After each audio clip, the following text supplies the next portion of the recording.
Hello दोस्तों, की हालचाल। स्वागत है आपका यक्षिणी के इस पहले एपिसोड में। स्वर्ग की वो परम सुंदर अप्सरा जिसकी खूबसूरती को शब्दों में बयां बिल्कुल नहीं किया जा सकता। स्वर्ग से पृथ्वी लोक की सैर करने आई एक यक्षिणी गलतीवश एक साधारण इंसान से प्रेम कर बैठती है, जो कि स्वर्ग के नियमों के बिल्कुल विपरीत होता है। स्वर्ग के नियमों को तोड़ने के लिए यक्षिणी को ये सजा दी जाती है कि वो हमेशा के लिए पृथ्वी पे ही कैद होकर रह जाए और उसकी खूबसूरती भी जल्द ही ढल जाए। एक यक्षिणी अपनी खूबसूरती के बिना कुछ भी नहीं होती, इसलिए यक्षिणी स्वर्ग में वापस आने के लिए स्वर्ग के देवताओं से लाख मिन्नतें करती हैं। फिर देवता यक्षिणी को उसके श्राप से मुक्त होने का रास्ता बताते हुए ये कहते हैं, तुम्हारा अपराध प्रेम था। अगर तुम दोबारा अपनी स्वर्ग में जगह बनाना चाहती हो तो तुम्हें पृथ्वी के 100 मर्दों से प्रेम करना होगा, उन सब के साथ संभोग करना होगा और अंततः उन्हें मार देना होगा। याद रहे, 100वां मर्द ऐसा होना चाहिए जो पूरी तरह ब्रह्मचर्य हो, जिसे मौत का भय न हो और जिसका दिल बिल्कुल साफ हो। देवताओं की बात सुनने के बाद यक्षिणी पृथ्वी पे आके एक ऐसा मनमोहक काया बनाती जिसे देखने के बाद कोई भी मर्द अपने आप को रोक ना सके और उसके प्रेम जाल में फंस जाए। यक्षिणी अपने प्रेम जाल में मर्दों को फंसाती और एक एक करके उनका खून कर देती। शहर से जंगल के रास्ते होते हुए अपने घर को लौटते मोहन को जंगल में पड़ने वाले किले के अंदर से किसी की पायल की आवाज सुनाई देती है। पायल की आ रही आवाज को देखने के लिए जब मोहन किले के द्वार पे जाता है, फिर उसे एक ऐसी मनमोहक खुशबू आती है जो मानो इस दुनिया की ना हो। खुशबू का पीछा करता हुआ मोहन किले के अंदर एक नाचती हुई लड़की को देखता है, जिसका गोरा बदन, गुलाबी होठ, नागिन सी कमर, सुराही सी गर्दन, काया ऐसा जिसे देखने के बाद कोई भी मर्द अपना आपा खो दे और उसकी खूबसूरती का गुलाम हो जाए। मोहन ऐसी अद्भुत काया को देख के मंत्र मुग्ध हो गया और जब तक मोहन कुछ कहता, यक्षिणी अपने हाथों से इशारा करते हुए मोहन को अपने पास बुला लेती है। उसके पास जाके मोहन ये कहता, ये कौन सी खुशबू है जो अपने साथ मुझे यहाँ ले आई? अभी यक्षिणी कहती, ये मेरे बदन की खुशबू है, क्या तुम इस खुशबू को स्पर्श नहीं करना चाहोगे?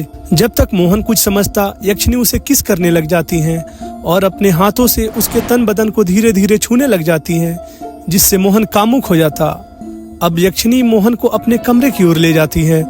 धीरे धीरे दोनों एक दूसरे के कपड़े उतार देते हैं। घंटों संभोग करने के बाद जब यक्षिणी को परम सुख की प्राप्ति हो जाती है, फिर उसकी आंखें चमकने लग जाती हैं। उसका गोरा बदन धीरे धीरे झुर्रियों में बदल जाता है।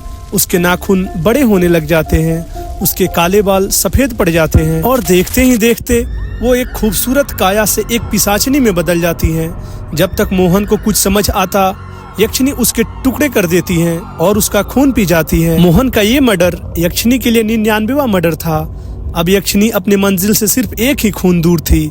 अब उसे सिर्फ एक ही मर्द की तलाश थी जो पूरी तरह ब्रह्मचर्य हो, जिसका दिल साफ हो और जिसे मौत से बिल्कुल ही भय ना हो। मोहन का खून होते ही एक अघोरी को यक्षिणी का आभास हो जाता है, जो कई महीनों से नदी के अंदर बैठ के यक्षिणी को पकड़ने के लिए तप कर रहा था।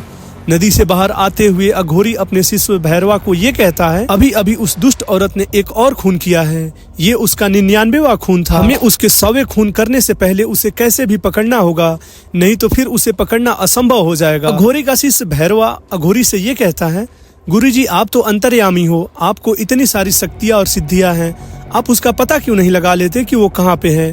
तभी अघोरी ये कहता, मैं उसका हर बार पता लगा लेता हूँ, लेकिन वो हर खून के बाद अपना जगह बदल लेती है, पर इस बार वो मेरे हाथों से नहीं बच सकती, क्योंकि मुझे ये पता लग चुका है कि वो कहाँ जा रही है। अपना सामान समेटते हुए यक्षिणी अपने थैले से एक छोटी जिंदा गुड़िया निकालती है, जिससे यक्षिणी ये कहती है कि अपनी इच्छाओं को पूरा करने के लिए इंसान किसी हद तक गिर सकता है बदरा, और एक इंसान की असली यही कमजोरी है। इतना कह के यक्षिणी उस आखिरी इंसान के तलाश में निकल जाती है, जिसका दिल सच्चा हो, जो पूरी तरह ब्रह्मचर्य हो और जिसे मौत से ना डर लगता हो। यक्षिणी के पीछे पीछे अघोरी भी यक्षिणी को पकड़ने के लिए अपने शिष्य के साथ आता है। यक्षिणी को उस ब्रह्मचर्य इंसान को ढूंढने का सफर ऐसे ही जारी रहेगा अगले एपिसोड में। एम करते हैं 100 लाइक्स। इस वीडियो पे 100 लाइक्स होते ही मैं आपके सामने यक्षिणी का दूसरा एपिसोड लेके आ जाऊंगा। यक्षिणी की पूरी कहानी के लिए हमारे चैनल को सब्सक्राइब करें ताकि एक भी एपिसोड आपसे मिस ना हो जाए। आप सबको मकर संक्रांति की ढेर सारी शुभकामनाएं। मिलते हैं अगले वीडियो में। जय हिंद।